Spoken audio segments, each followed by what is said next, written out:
Okay, so can we talk about the fact that basically every single film color palette, meme, image, blog post basically just goes, here's the image and the colors in it. Isn't it pretty? They don't tell you why it works for the story, how the color palette actually serves what's happening, and why you want to look at it and understand the color palette. None of them do that, right? They just go, here are the colors. Isn't this pretty? So how does that help us as a filmmaker? It doesn't. My name is Sarah Kogan. I am a film designer, and I help filmmakers clarify their creative vision by understanding world building and film design from a cognitive science standpoint, based on what your storytelling needs.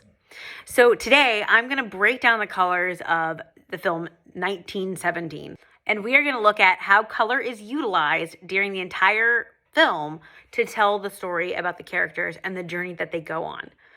All right. So first things first, when we look at the overall color palette of 1917, you'll notice it is what we call a high contrast color palette. And what this means is that it is using the lightest tints of the colors and the darkest shades of the colors. What that does is that immediately puts everything in a deep sense of contrast.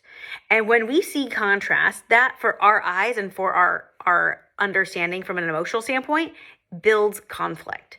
So every time that we experience high contrast through colors, it is something that energizes the scene because our eyes literally go back and forth between the two most intense elements. So the highest contrasting elements within storytelling from a color standpoint, right, is black versus white, right? It is the darkest of the dark and the lightest of the light, right? So we can see that is the highest sense of contrast, right? So in 1917, they utilize this the entire time to help build the emphasis of the story, right? We see the highs and the lows in the color palette go head to head.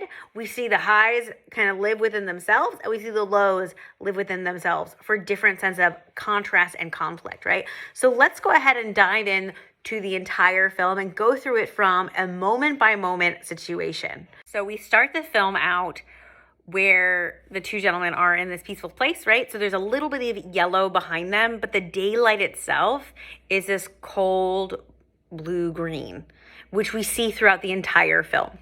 And then when they go through and they walk to meet their colonel, what we find out, right, we go inside and underground for the first time into a bunker with the lights, where we go into these shadowy, kind of warm, shadowy, candle-lit or fire-lit spaces. What's important to know about this is we actually revisit this color palette 3 times over the course of the film. That becomes a very important set of colors that we utilize. All right, so when we enter this bunker, it's actually our introduction to this set of color palettes and what that means, right? So whenever, there's levels of danger and everything is going to shift after this moment. Every time we go into one of these bunkers and encounter this kind of orange and high contrast color palette. And you'll see that in a moment. Now the guys have their orders. They are heading out, and we see, okay, this is what it is to be in the mud and the muck of the battlefield, right? It's a very muddy color palette. It's very ruddy. And we're seeing, again, it's still that high contrast because we're getting these white skies or appearing white, right? And almost white skies with these charred earth, charred elements within the world. We can see those two color worlds going up against one another. Then we go into our second round of bunker under space, where the gentlemen have found the German bunkers underground and they're making their way through. And again, we go into this high contrast, high brights, bright colors, low darks, and we're in this shadowed, contrasting space, right? Again, we're creating tension. Then after the explosion happens and they come out, right, the world whites out, right? We white out immediately after it with the dust, and we almost appear to go into this very light color palette after this traumatic event of almost getting, killed in the collapse. And then after we experience that, we go back into going into color again, back into the greenery of the land. And then we find ourselves again at another place that is earthen, and we start to strip away some of the green that's in the world, and we get back into the mud of the road and the monochromatic color palettes of the uniform, so these olivey greens and grays. As our Lance Corporal Williams leaves the group, his world completely shifts, right? So his friend has died, he's been dropped off by a group, and he is literally now on his own to get this message to the battalion that he needs to get it to so that they don't all die. And as soon as he leaves that group of people he's with, the world begins to become these charred colors, right? We can see that the bridge itself is charred, the sky is gray, the buildings themselves are, coming undone. And so we really get to see that when we're moving through this space. And then we have our conflict, right, with the soldier, and the world becomes very stark, right? The light from outside is very intensely almost white, right? It's a grayed out white, and the silhouettes and the shadows are almost blacks, right? So the two are in high contrast as these two opposing soldiers come and meet one another. And then we have a break in time. And so when he wakes up, we are suddenly in the third round of the orange fire high contrast color palette, right? These intense kind of orangey glow of the fire juxtaposed and in direct contrast with the silhouetting of the characters. And what's amazing in these moments is you can see how through the lighting and through the color correction, they've wiped out all the other colors that we've seen and experienced previous to this, right? They've completely eviscerated them, and the only colors that we are seeing is this monochromatic high contrast color palette. It's another turbulent turning point within the story where there are near misses for our main guy. So then as Lance Corporal, Williams is making his escape from the opposition, from the Germans, and making his way out to the water to safety. We go from this hot inferno of a place, right, that is orange and burning up to this cold, tranquil blue sky, right? And then you can actually see as he's getting away, as the danger is leaving, right, the fire literally starts to recede into the background, and the blue takes over the image.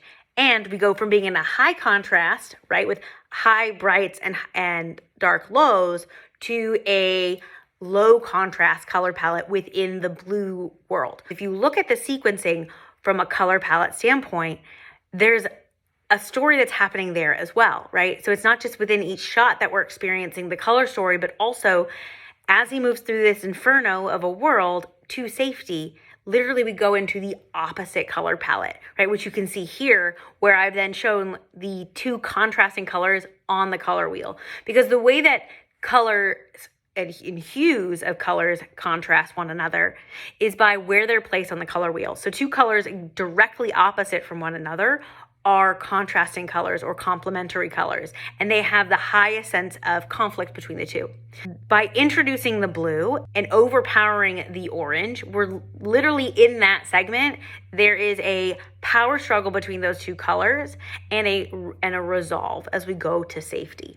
Right, so it's a really beautiful segment. If you haven't seen it, go check it out, because the color shift in that is fantastic, right? And then we kind of fade out of this blue world as we come back into our blue-green world and our olivey world of the front and of the war as he gets himself to the battalion he's supposed to find. And then what's amazing is that we've seen two different styles of trenches, right? War trenches. And they were both dark and dank feeling, and suddenly we're in this whitish sand, right? And it's this bright, kind of almost white, appearing white sand juxtaposed the dark helmets of the soldiers, and then as the grenades and gunpowder go off, right, they're even more stark against this white veins that are moving through the world, right? It's a very different place, right? And there's a sense of there's greenery and there's life around the front here at this location versus the previous front that was completely dead and devoid, right? It was all mud. There weren't any plants or anything growing, whereas now we're at a front where we have grass.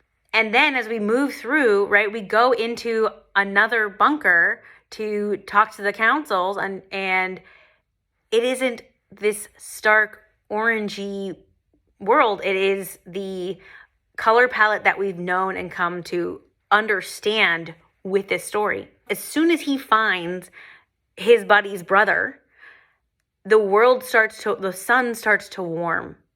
And that by the end of the film, we have hit this yellow warmth of a sun rather than the cold morning as before, right? And so the yellow in the very first scene is not in the field where it was before, right? Before it was the flowers and was by the set dressing. Now the yellow is coming from the sun itself and this kind of coming through to the other side. We start with the same shot, we end with the same shot. It's just another day in this person's life at the front and in the war. So that is how the color works in 1917, which I love so much. And what I've done here is you can see the entire color palette played out, right? So I've pulled out all the colors from all the scenes into a overall color palette. And then what you can see here in this image is that I've then connected and showed you all the different colors that appear, right? There is almost no yellow, so I didn't include it. And I also didn't include the red on the color wheel because red is only used for blood in this film, and it's meant to be in direct contrast with the green uniforms and the green worlds, or at least that's what I'm going to tell myself. I'm not in the minds of the filmmakers that made this. I'm just telling you what I'm seeing and understanding from looking at the color and how those colors relate to one another and the story that those relationships tell. This is the tonal color palette of the film. So when we take out all the hue and we desaturate it, that gives us the tonal color palette. And you can see that it is a high contrast color palette. When we understand these elements and how they play into the story, we can better then understand how to tell the story we want to tell and why we're going to choose the color palette that we're going to choose. Because just simply going, I like this color palette and it's nice, that doesn't serve our story. And when we go and we take another film's color palette without understanding why it works and why it tells the story, we're putting somebody else's narrative on top of ours. And you want to create a color palette that is uniquely yours to your film, that makes sense to your film's specific needs. So if that's something you want to learn more about, I've got a free training on Introduction to World Building, Film Design, and Budgeting for Your Creative Vision. Just visit workshops.sarahkogan.com/free training. Again, that is workshops.sarahkogan.com/free training. All right. Thanks for joining me today. If you've got any questions, I am always here to answer them. Have a great day.